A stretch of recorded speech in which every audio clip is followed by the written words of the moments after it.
we can measure the speed of sound in aluminium directly using this apparatus. So what we have here is our aluminium rod with a wire connected to one end. The other end goes to a metal block, and it's just touched onto that. And this device here is a counter.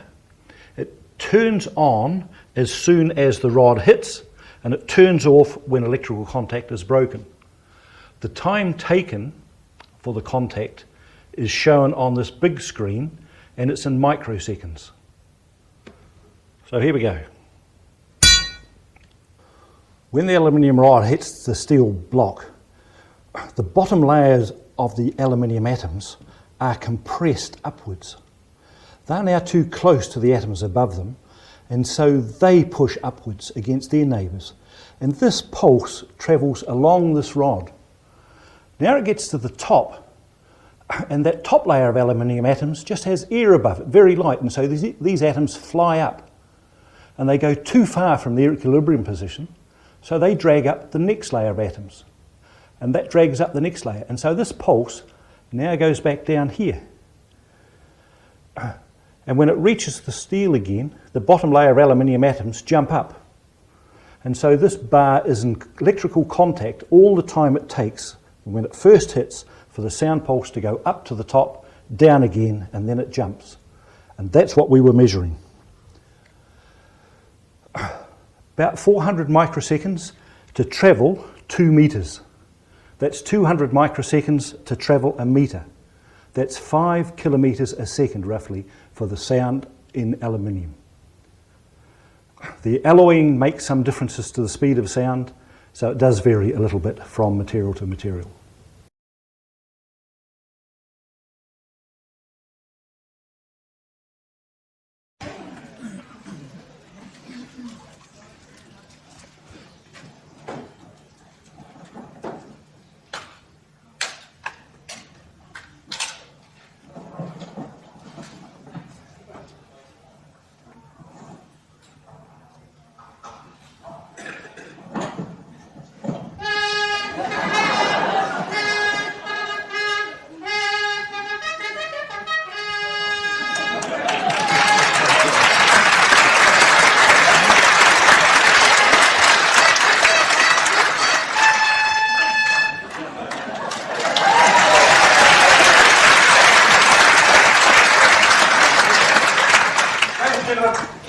Warrant Officer Hickman from the New Zealand Army Band.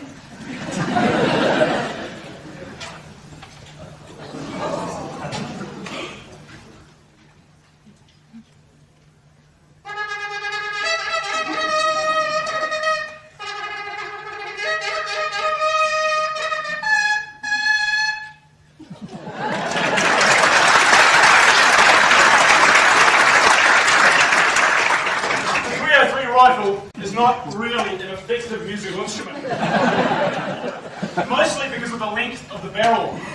The short length of tubing involved only gives 3 real notes in the harmonic series, 4 if you squeeze.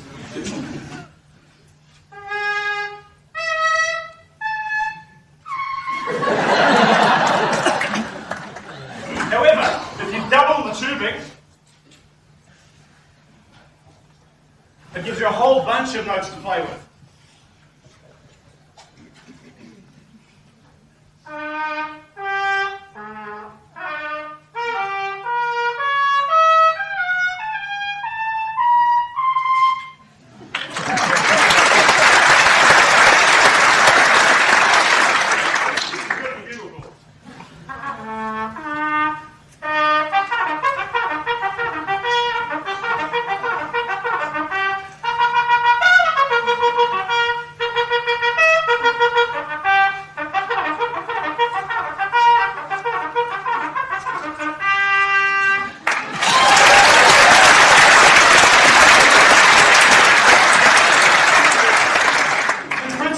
Like any brass instrument, the noise is actually made on the mouthpiece.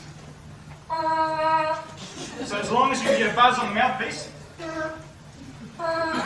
can create sounds on a garden hose with the commercial funnel on the end. Would anyone in the front row be prepared to give it a go? I have here a clean sanitised mouthpiece.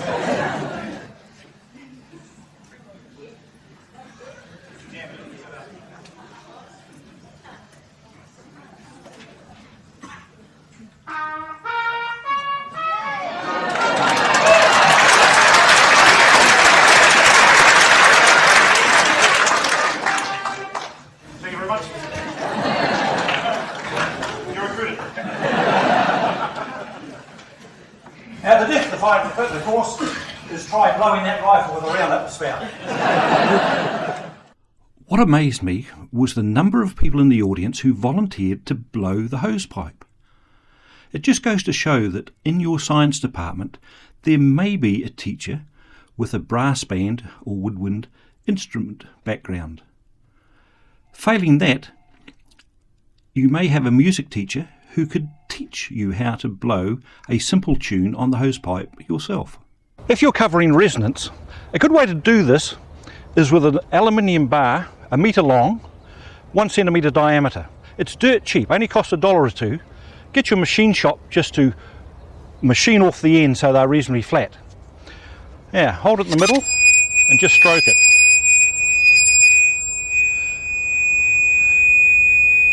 Aluminium is extremely good because it has such a low loss. Look how long it rings for. It just keeps going and going.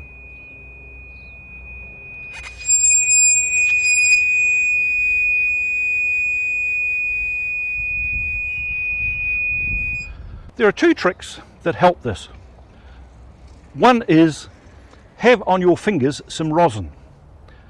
This is the material that violinists put on their bowstrings and athletes put on their hands to stop slipperiness. So if we sprinkle some rosin on the fingers, it grips and releases quickly, and that helps the oscillation resonate. The second trick is for the major resonance you need to hold it exactly in the middle so you don't damp it out. This can be used as an example in balance. So just put your 2 fingers anywhere on the rod and move them together. They will always meet in the middle. And the reason for that is that if one has too much weight on it, it has more friction and the finger won't move along the rod as compared to the one that has less force on it. The other way, of course, is to mark, if you work into a class first off, mark the centre in some way.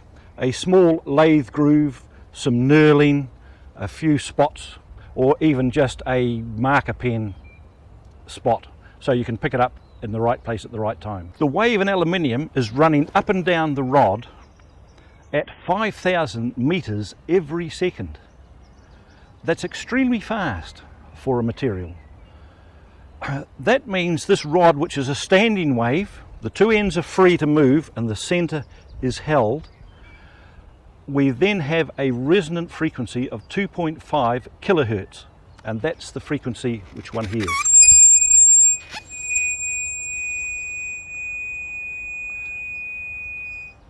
As well as the fundamental resonance,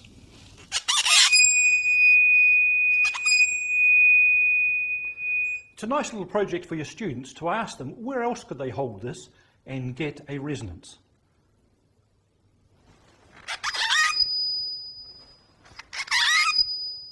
There's another place. So they can predict these and mark off where, or they can do it by experimentation by just moving along. But rather a nice little project. Another good place for physics is restaurants. If you've got a nice wine glass, just try this. Just wet one finger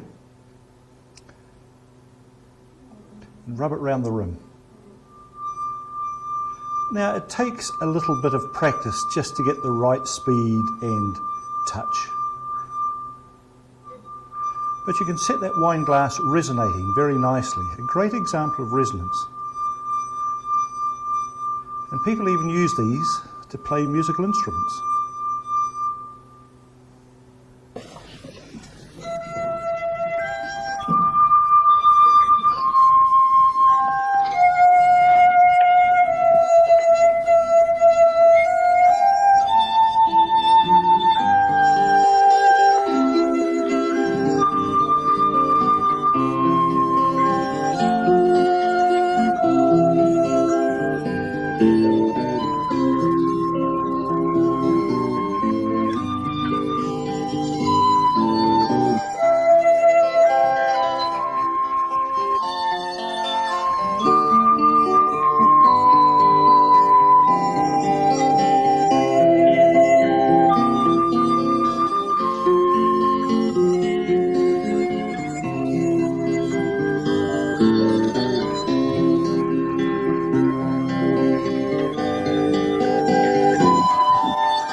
Benjamin Franklin was so impressed with wine glass music, he invented the glass harmonica, in which glass bowls are rotated on an axle by a foot treadle. The player uses wet fingers to play the bowls. This example is in the Corning Glass Museum in Corning, New York State. Visitors can listen to music played on the historic instrument. A few modern musicians specialise in playing the glass harmonica, with modern instruments made with quartz bowls. Dean Shostak is one. Ben Franklin really liked Scottish music, so I picked a Scottish song called The Blue Bells of Scotland. Oh, good.